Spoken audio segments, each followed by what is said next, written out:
Back to your booth after this? Yes. Awesome. So number two. Number two. If you guys pay no attention to the man behind the curtain. You could have used a Jedi mind trick at that point. This man behind the curtain? The magic is ruined. Rule number two, if you guys have any kind of things where it's, hey, can you do a voicemail for me? If you have any kind of request, can you say the line? New friend, Matt Lanta! Yeah! I've never seen you before. Thanks for being so energetic for my fourth time out on the stage.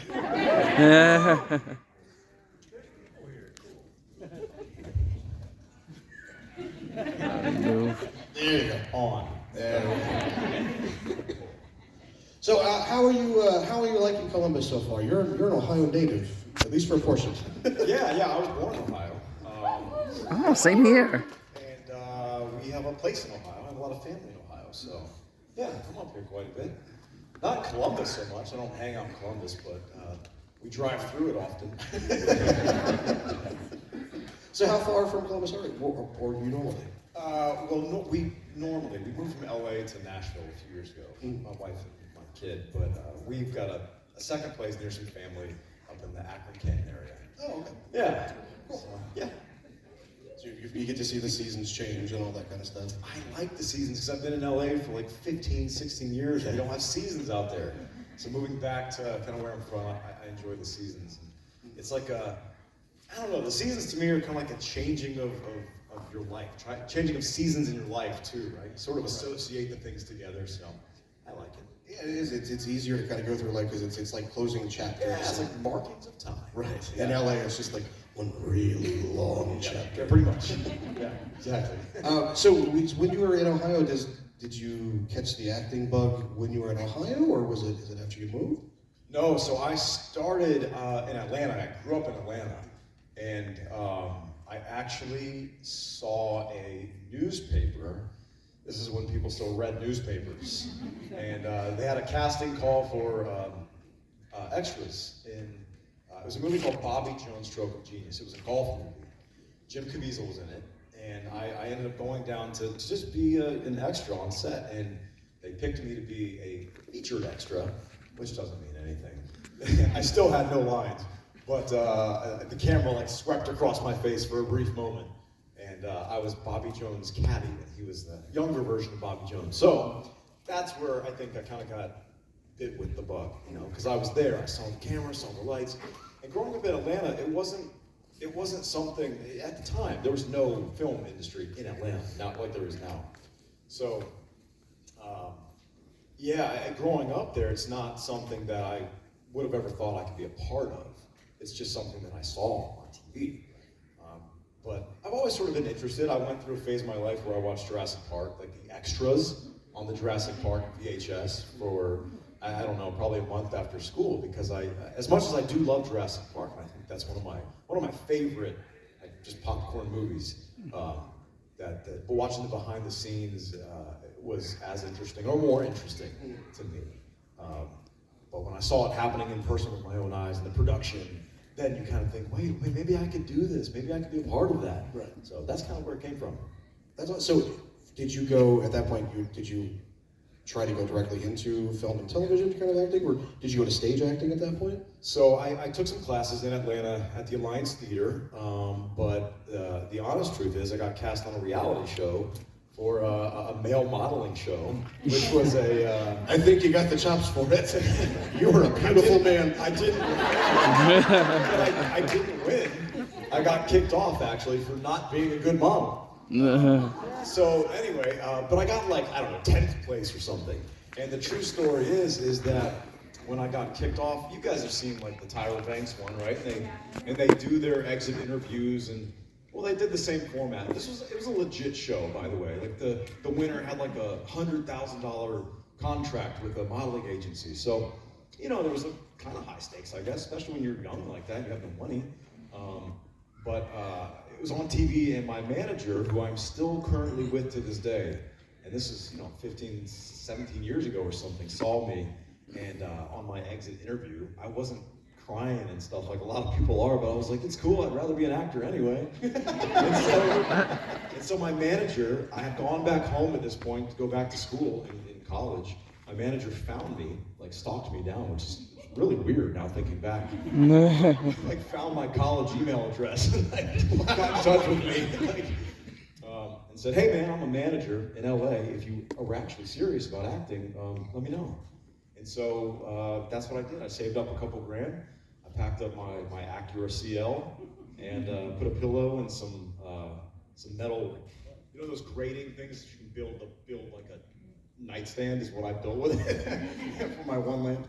I packed it up and put my TV in my car and I drove out to LA. And yeah, it was that's how it started. And you know, got some gigs fairly soon. It took a while, but not like a lot of the horror stories. I'm super lucky, super blessed, whatever you want to call it. You know, within I don't know, maybe 6 months, I was a series regular on Gina Davis show on ABC. Yeah, about the first female president. So that's kind of where it started. I really haven't stopped the wild ride since. It's been a lot of fun. Yeah, absolutely. Yeah. What was that like? So you're basically your first big gig meeting Gina Davis. Like, that's first of all, I can't imagine meeting Gina Davis and just being able to talk. Like, what was that like? I mean, yeah, League of Her Own. Like, I love that movie. She was great. Yeah, she was great. It's I don't know. Somehow I've been able to somewhat keep my composure around like big celebrities like that when I met them. Like famously, I wasn't as huge of a fan of Star Wars as I am now when I booked the Anakin role in Star Wars: The Clone Wars. And so I was able to sit in George's office and just have a conversation with George about Anakin, but like now I probably wouldn't be able to, you know? So it worked out in my favor. But yeah, I've got to work with some great people through the years, yeah. So with the Star Wars role, you know, with being Anakin, you know, you're basically the face of the whole saga. What was that like as far as the weight of such lofty expectations? Well, I mean, like I mentioned, I wasn't as big of a fan, so I didn't know how huge the fandom was and how vast the actual world is that George Lucas built. But honestly, after booking the gig, I was thinking about it, nervous about filling the shoes, but quickly realized that we weren't really trying to copy, you know, Hayden's performance. Or we were kind of going for something a little different in the Clone Wars, and you know, they hired me without me knowing it was Anakin, right? So they didn't want someone to come in and sound like Anakin or be Anakin. Right. They hired me because they saw something or heard something in my voice for that role that they wanted. When I did the audition, Dave just said, yeah, we're just looking for, you know, do whatever you think a combination of Han Solo and Luke Skywalker would sound like. And that was my audition scene. And I remember it was a scene with R2. And yeah, I just had one or two scenes and that was kind of it. And then I left and that's all I knew was a Star Wars something, and my character, they said Deke Starkiller to like throw people off. And yeah, a few days later, I booked the role, and they said, well, we hired you because we liked what you sounded like, you know, what you brought to the character, not what, you know, an actor would think that character should be, based on previous, you know, iterations. Absolutely, and it seems like that's definitely the best way to go about it. Like, I can't imagine how frazzled you'd be going into that situation. Yeah.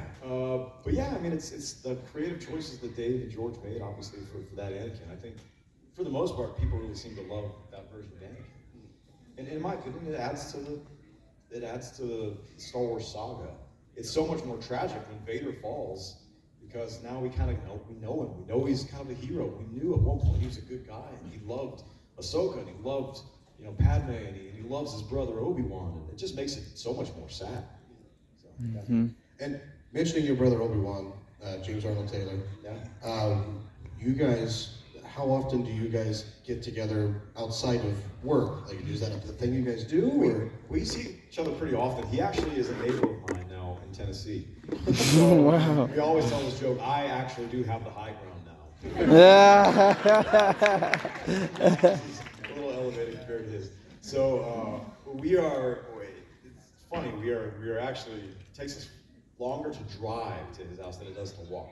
I can cut through some yards and walk to his house quicker than I can drive. So we're close. So yeah, I'm over there, I guess, quite often. He's helping me out with something, or, you know, hanging out in his booth or something. James has an amazing vocal booth. It's really a cool. We're both sort of tech nerds, so we'll just go in and talk about microphones and things like that. So it's pretty fun. Yeah. So, moving away from Star Wars for a little bit, and trust me, we'll get back to it once we get to Q&A. I do also want to bring up your actual live acting aspects. You know, roles on Timeless and Starcross. Between the two of them, obviously they're two very different beasts and different kinds of fans. Is there a difference as far as how they treat you and how they react to you? Like, is there a certain fervor for a Starcross fans versus Star Wars and vice versa? Yeah, it's kind of fun. I've really had a fun career so far. I've gotten to do, I did 90210 for 5 years, right? And that was very, we got some stickers out there. What kind of sticker was that? You need some Snickers. Like, this is what I'm here for. Ditch, girl. So I did that for 5 years, and you know, at the time, it's obviously marketed at a younger female audience, and you know, I knew if I went to the mall, like while that was airing, like I knew, you know, that I was gonna get recognized, and really couldn't do that during that time. But if I, you know, didn't want the attention, but it's been great because the Star Wars thing is so different, and you know, what's awesome is that people love. I know you said don't talk about Star Wars, but I can't. I don't know. That's a different talk. To move to this, you can talk whatever you want. This is your time. Yeah. But like the Star Wars fandom in the sci-fi Starcross, and I did a Jupiter's Legacy on Netflix. It was a superhero show, short-lived, unfortunately. But that fandom is so fun and engaging, and it's so much fun to be a part of the fandom and to also, you know, produce things that fandom enjoys.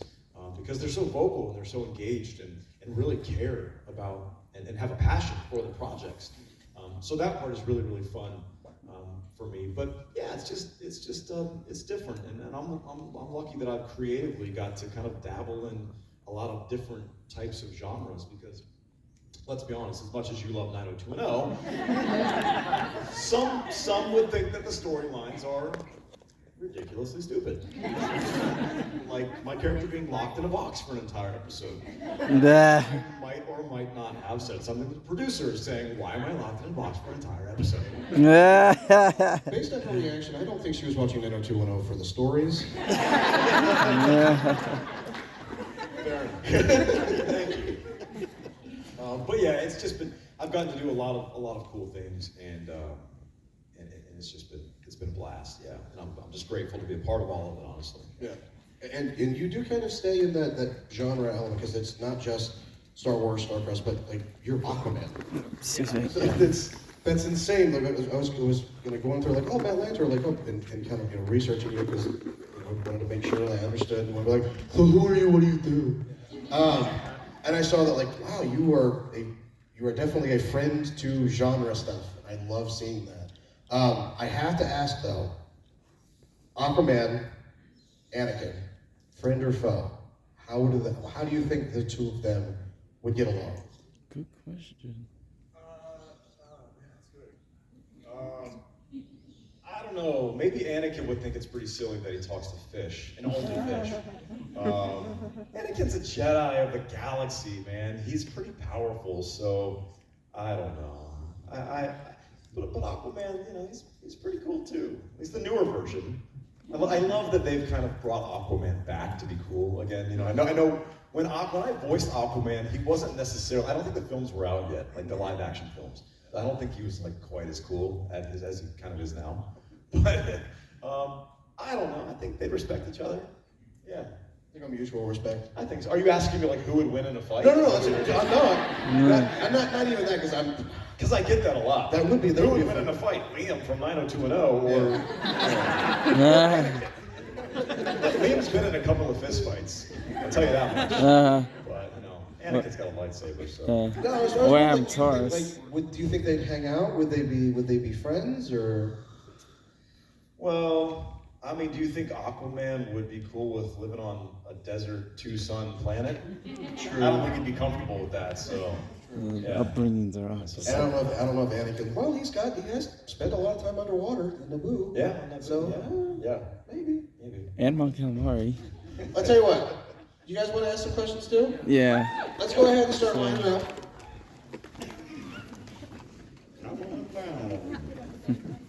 I'll try to get through as many as we can. If we get to a point where we kind of have to speed it up, I'll do lightning round. If we do lightning round, we're going to try and get through as many as we possibly can. Okay, guys? Cool. Ready? Allison. So, if you personally could choose a lightsaber, what color and what style would it be? Ooh, dude, that's a really good question. That's cool. I like Mace Windu's purple saber. That's just cool and kind of rare. That's why I Samuel love that. Jackson It's a color wanted it. royalty. So maybe purple. And what style? Shoot, I don't know. I kind of like the classic, just like the one blade saber style. Yeah, I know there's a lot out there now, but yeah, maybe something like that. So basically, Mace Windu's. Thank you. Yeah. Thank you. Hi, I'm Amber. Hey. I also love 90210. Oh, thanks. So you got to work with Eric Kripke on Timeless. Do you think you'll get to go over to The Voice and hang out there with him as well on that show? I hope so. Yeah, I don't know. I know he's brought people from Timeless on Yeah. and Supernatural, he Yeah. likes to bring these actors. So. Yeah, he does. Eric's a great dude. I haven't spoken to him recently, but he's just a great guy. Both him and Sean Ryan, who produced Timeless, are amazing people. And that's the cool thing about the industry is that you meet great people and you like working with them, and hopefully you can continue to work with those people for the rest of your career. I hope so. Yeah. Yeah, I mean, people love The Boys, and it's like a fun concept, so I'd love to go. Yeah, I'd love to go play. Write him a letter, tweet him. I will.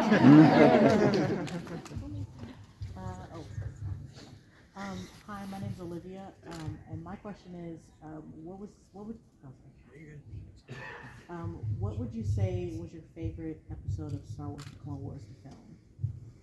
My favorite episode of Star Wars: The Clone Wars. Yeah, let's see.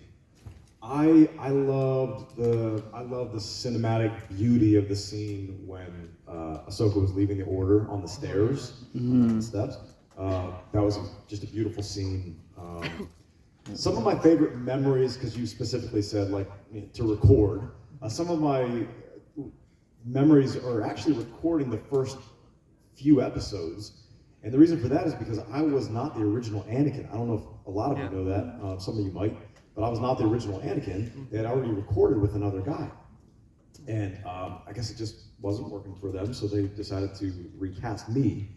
And so the first, I think, 3 to 4 episodes of The Clone Wars was actually not my performance. It was actually the other actor's performance, and I'm trying to dub my voice over his performance. And so that ended up being what the movie was actually kind of difficult, because it wasn't really my performance, it was me putting my voice over his. But the reason it's super memorable is because I got to go up to the ranch and work with Dave and George on the spot to do those episodes. So that was my intro to Star Wars: The Clone Wars, was going to the ranch, talking to George, and sitting there with Dave talking about Anakin in these episodes. So yeah, pretty memorable. Thank you. Yeah, thanks. Yeah. Show me. Remember me? Yes, I do. What's your question? My name is Tiana, and I too am a fellow Ohioan. I was born here on December 7th, if you know what that day is. Pearl Harbor. Indeed. My wife's birthday. Huh. I guess I'm not the only one. You and my wife hold special places in my heart. Thank you very much. And not to mention when my dad named me, it's it's like piano, but a Team 7P, so unique, but no one else. And was born here, grew up in Alabama, then was raised in Florida, Georgia, Nebraska, grew up in Virginia, and full circle All over back the place. here, back at home. Full circle back. Come and ask a question. What's up? All right. Well, so have you and Andy Christensen ever worked together? Hayden Christensen? Mhm. We've not worked together, but I have met him. Really nice, really good guy. Yeah, we met actually at Celebration 2019, I think, in Chicago. Yeah, big fan of that. That was a fun one, actually. Yeah, we met, and he said, hey, introduced myself, and he said, yeah, great to meet you. I've seen some of the Clone Wars. I love what you guys are doing. And then I haven't spoken to him since, but I did read some articles, like probably a lot of people here, that he watched the Clone Wars before they went and filmed Obi-Wan, which is really cool. I love that. Just as a fan of Star Wars, I think that's awesome that one of the actors took the time to go back and watch the entire story, because there's a lot to take from the Clone Wars, a lot of character history. So I thought that was awesome. Yeah, very very nice guy. Yeah. Cool. It was great to meet you. As well as my favorites, Anakin and Django. Yeah. Thank you so much. Sorry about you getting shanked by Mando's ex. Hi,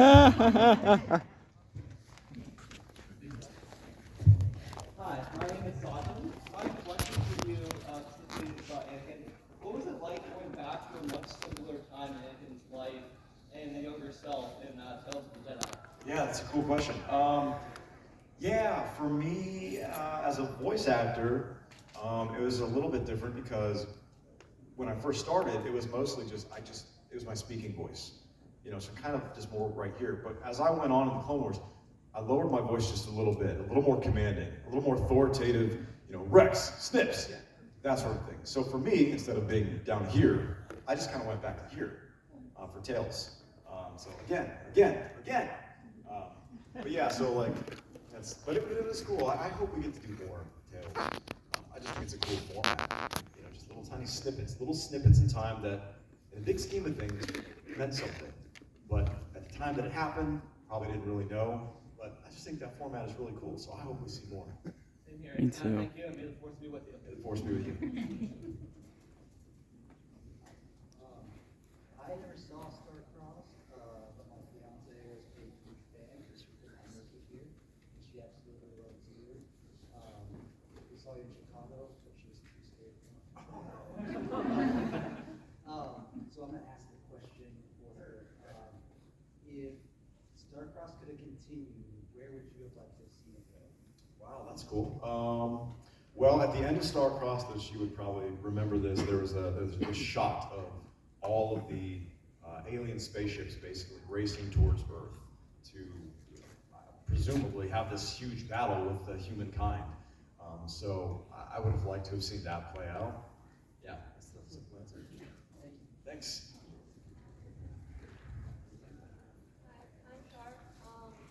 So I'm here with someone who absolutely adores Star Wars and Clone Wars, but I'm someone who's never even seen a single episode. Okay. So my question is, why would you recommend the show to someone who's never seen it? That's cool. Yeah, that is cool. That's Have interesting. you seen the films? Okay, so I'm basically supposed to pitch why you would like Star Wars. Pressure. So, a long time ago, far away. I don't know. Okay, because it's space. There's lightsabers. There's ships. There's love. There's War.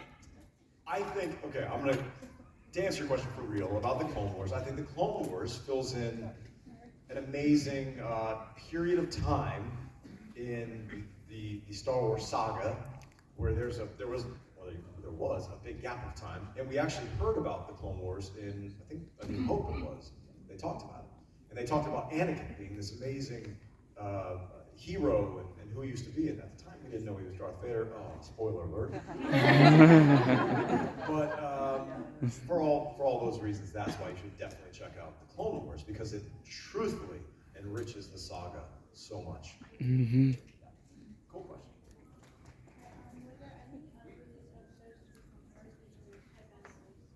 Unreleased episodes. I wish I'd been released. Well, I think there was a lot of, I think that's what a lot of our season 6 was a lot of unreleased episodes at the time. And now, to be honest with you, I don't know if there was other stuff that we did. I think there was something that I actually saw on YouTube that somebody animated, and it was like Anakin and Obi-Wan around a campfire. Do you know what I'm talking about? I don't even know what it is. It's the legacy story. First of all, I'm bad at this stuff. I don't remember stuff really well. But it's also, we'll record something and then it doesn't get seen till like a year and a half later, so I forget. But I don't know if there was more stuff that we recorded that was never animated and shown. That's actually a good question. But I think that's what a lot of our season 6 was, stuff that was recorded and didn't have the chance to get shown, but eventually did. Hi. So, this is a bit of a fun question. Okay. If Star Wars The Clone Wars was a musical, what would Anakin's main song be? Good question. I love musicals. I hate sand, I hate sand. You know what to sing.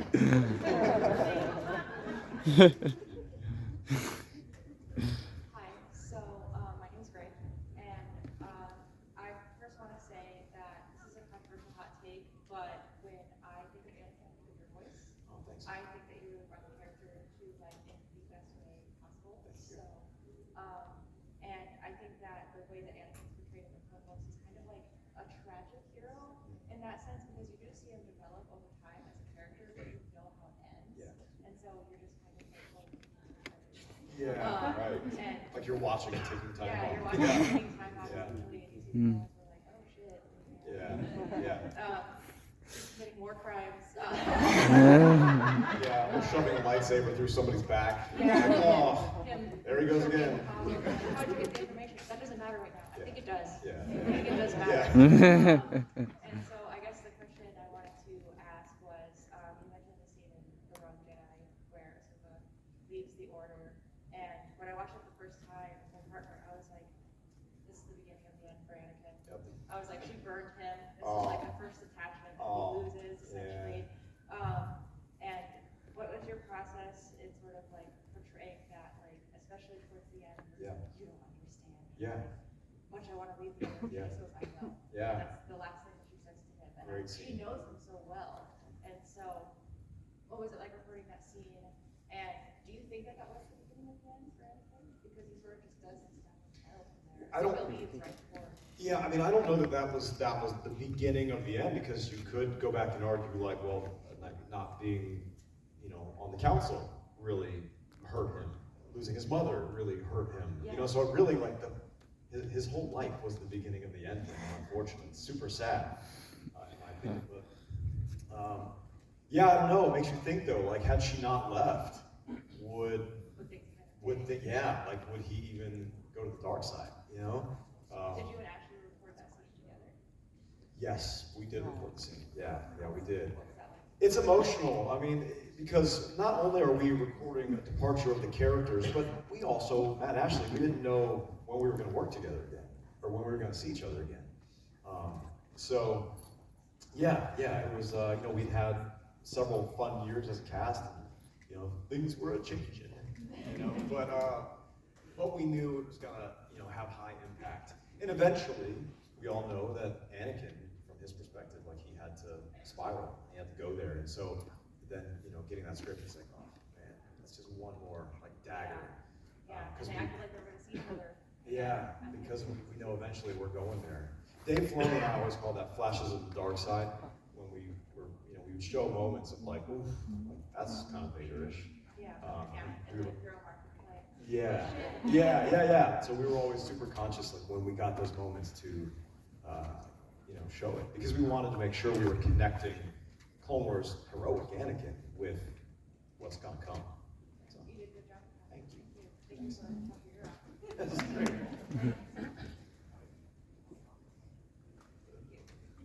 Hi, my name's Chris, pleasure to meet you.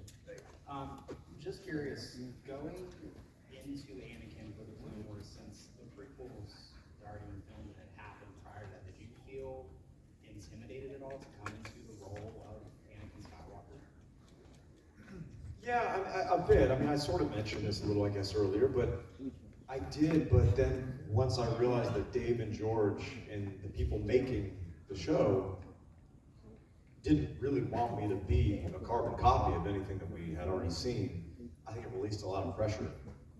and they just wanted me to be this version of Anakin, which they hired me for, without me even knowing it. You know, so that released a lot of pressure. And then, you know, the fan reaction to the early stuff was good. And you know, I'm not gonna lie, like that helps when you know like people are loving what you're doing with the work.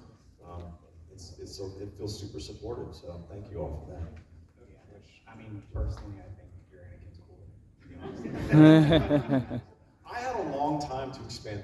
Look, I love the prequels, and I think Hayden did a great job. It's just tough. It's tough to take a character from, like, let's be honest, kind of a bratty teen area to the most iconic villain of all time, with in a relatively short amount of screen time. You know, so it's difficult. And you know, I'm thankful that I had nearly 7 full seasons to develop Anakin into a likable character, and just to help support who that character is and what you ultimately become. So Hayden did a tough job, but I'm a huge fan of his and everything he did. Yeah, that's both. Thank you. So I'm a super big fan of Jupiter's Legacy and just the comics and everything. And I wanted to ask, because there's a scene, it's one of my favorite scenes of the show. The egg So scene. chance. I was curious, because it was 99 eggs. Were they real eggs? Were they cast? Was there one real egg? No, they were real Smell eggs. like eggs? They were real eggs. The prop guys were so tired because they were up boiling eggs all night. But yeah, she's talking. If you haven't seen it, there's this scene. My character was super lavish, and that was part of his thing. Every morning he had like 99 eggs laid out in front of him. He got to choose which egg he wanted that day. So and that was part of it. So it's a very memorable, kind of a cool scene. But yeah, they were real eggs. Yeah. And I think it did smell like eggs. But it was a cool scene. Hi. So, you said a minute ago that you don't remember a lot of the scenes you record. But is there anything you remember recording, like just a general one, is there anything you remember recording that didn't make it into the show? Or is there anything that you wanted Anakin to do that you never, like a place you wanted him to go, even you wanted him to meet that you never got to do? Interesting. Yeah, I mean, I don't know. I love Cad Bane.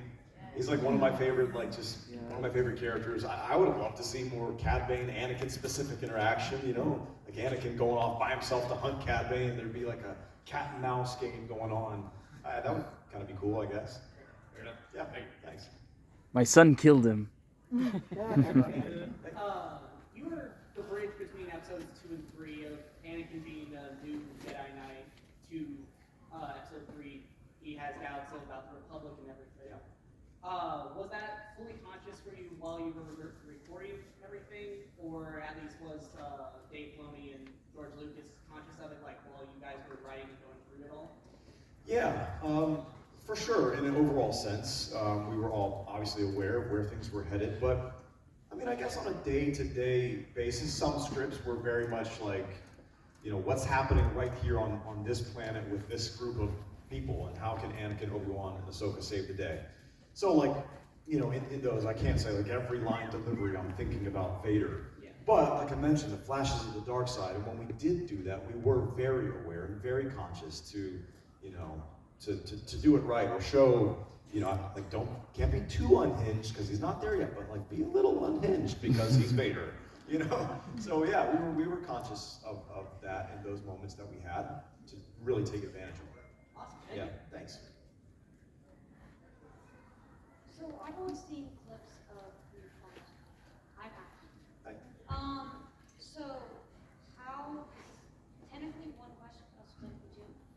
So if you could play any other character, or if you had a dream character that you could play other than well, Anakin, sorry. Why would you play them, and how do you think that each character would have affected your lives differently? So if I could play a different, if I could like voice a different animated character in the Clone Wars, you're saying? Who would I? Or any character in Star Wars. Or any character in Star Wars. I don't know. Maybe Watto. It's cool. He wheels and deals. Ironic. I would have never given any away. No, that's a cool question. I wouldn't want to voice Cad Bane, but I love Cad Bane, as you know. Right. So I think it'd be cool to play it, but I would never want to take the place of Corey Burton because he's amazing. But how would they affect each other? You know what? Honestly, the Watto answer kind of could be good, right? Because he could have treated Anakin really good. I don't know. Good question. I should have remembered that there. How would it affect how you live your life? I know How I a lot live my life. a lot of actors, when they play a character, it kind of changes how they like go about their lives and things like that. Well, super deep question. What'd you say? Okay, you're my encouragement. You're doing so good, man. Okay, well, I won't tell you a different character, but I will tell you, like, from the perspective of Anakin, is that I think that Anakin teaches me to sometimes take advantage of the situations and sometimes bend the rules a little bit. You know, like, maybe not everything has to be by the book, because sometimes the outcome can be better. Or, you know, Anakin loved. Like, maybe love a little harder. You know, don't take the Obi-Wan hands-off approach, or the Jedi Council hands-off approach. I think some of that passion, you can take from Anakin and apply it towards your real life. You have to stay within the boundaries, you know, but like bend the rules a little bit when you can. Thanks. Hi, I'm Alex, actually not a Friday, but you probably don't remember. I do. I was a big fan of 90210 because I was like a teenager when it came out, and I actually did not watch Star Wars until I got married to this fool. But anyway. He's the hero in the room. Yeah. Was it challenging to go from a role like 90210 where you're obviously on screen and you have to meet your markers and stuff like that to voice acting? Yeah, good question. It's different. I mean, at its core, it's still acting. So either way, you're finding, you know, the character. But it's a different process. You know, you're right. When you're on set, you are thinking about hitting marks, or not blocking the other actor's light, or, you know, obviously memorizing all your lines. But the advantages are that you have the other actors right there. The other actors are in the scene with you. You've got the props, you've got the costume to make you feel that way. You've got the sets. So it's just different, you know. In voice acting, you're in a booth, hopefully with the other actors. We all did that on the Clone Wars, but I've certainly had a lot of gigs where it's just me by myself in a booth, talking to myself. Like, I've had love interests in animated projects, and I've never met that person in my life. So it's just, you know, and I can go record an episode without brushing my teeth, which is cool. That was kind of a joke. That's gross. But yeah, I really love the process for both, for different reasons. You know, like, I feel like probably all of us gave voices to something when we were little, you know, whether it's like turtles or soldiers or dolls or whatever it is, like, we've kind of all done it. And, you know, now I get paid to do it, which is awesome. It's like this creatively freeing, you know, sandbox process, and that part about voice acting is awesome.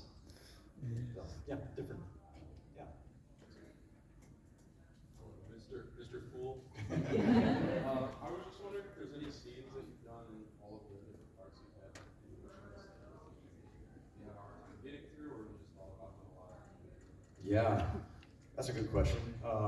Yeah, I mean, sometimes things get to you. I think when you're an actor, some of the best performances happen when, you know, you lose yourself, and, you know, you're kind of like method, so to speak, and you're feeling those emotions. So there's definitely been days on set where my character's angry or upset or something, and I take it home, and I'm not trying to, but I just do.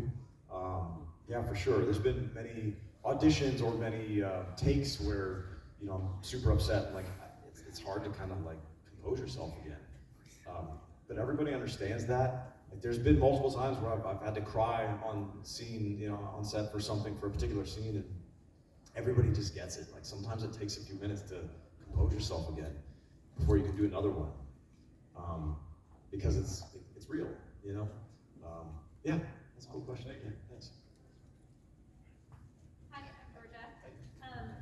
Has there been any shows or, you know, anything you've done that you wish that you could have gotten to do more of after it ended? Yeah, I mean, honestly, a lot of my projects, I loved Timeless. I love the Clone Wars. I wish we could continue doing that. I really loved Jupiter's Legacy. For anyone who watched that, we did one season, and it was like, the story was about to blow up. And we have all the comics of Jupiter's Legacy, and we know it was going to be cool.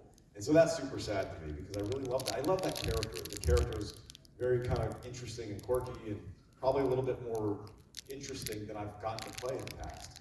And I really enjoyed that character.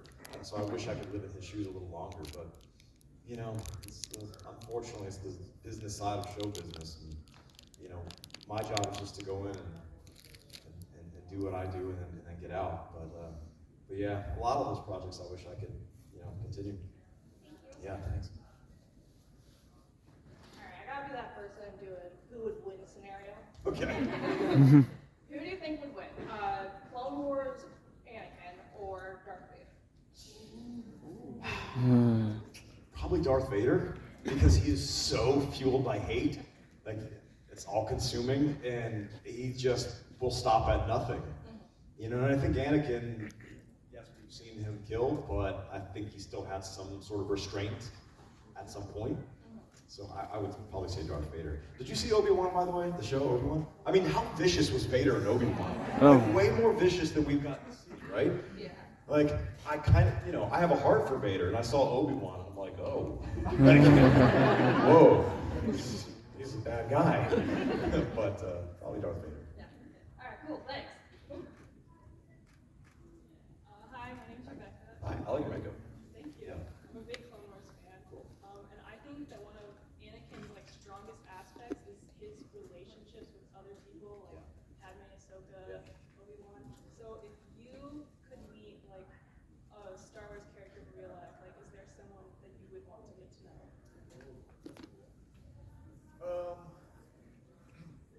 Wow. I could meet a Star Wars character. I would like to meet Anakin. I know it's kind of like kind of an answer, but I would because he did try to do the right thing, but he was so fueled by his passion that even when he thought he was helping the situation, he was really hurting the situation. So he's like, kind of a part of me would like to sit down with him, like in a counseling office. Just pick his brain, give him a hug. Yeah, like, Yeah, give him a hug. But like, what were you thinking? And during when you did this, like what were you thinking?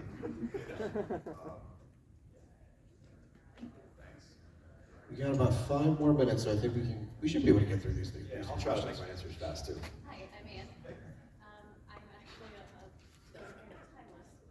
I wanted to know, with all the time travel, if there was a particular time period that you particularly enjoyed and like to go back to. I really enjoyed working on several of those episodes, but one that always sticks out to me. I like the time period, the World War II time period. I'm fascinated by my grandpa was in World War II. Wow. That time period is interesting to me. Yeah, We did an yeah, episode, Vietnam. it was a Nazi Germany episode, and for my character it was fun because he got to meet Ian Fleming, who is the real life inspiration for James Bond. So that was a really fun episode for me. And also, I think I might have mentioned this to a few people at my table today, that was 4 episodes into the series, and we were working extremely long hours. And that happens when you first start a TV show. Everyone's trying to get on sync. And episode number 4, we started to really have fun. That one went a little quicker for us. Everything was just everything was firing. And so I remember that fondly as being a really fun episode for me to film. So yeah, I would go back and do that more. Yeah. Hi, I'm David. My question is, was Clone Wars your first time doing voiceover work, and do you prefer voiceover work or like live acting? Yeah, I think Clone Wars was my first gig that I booked as a voiceover actor. Like crazy, right? It's a big get for your first. Right. And then what do I prefer more?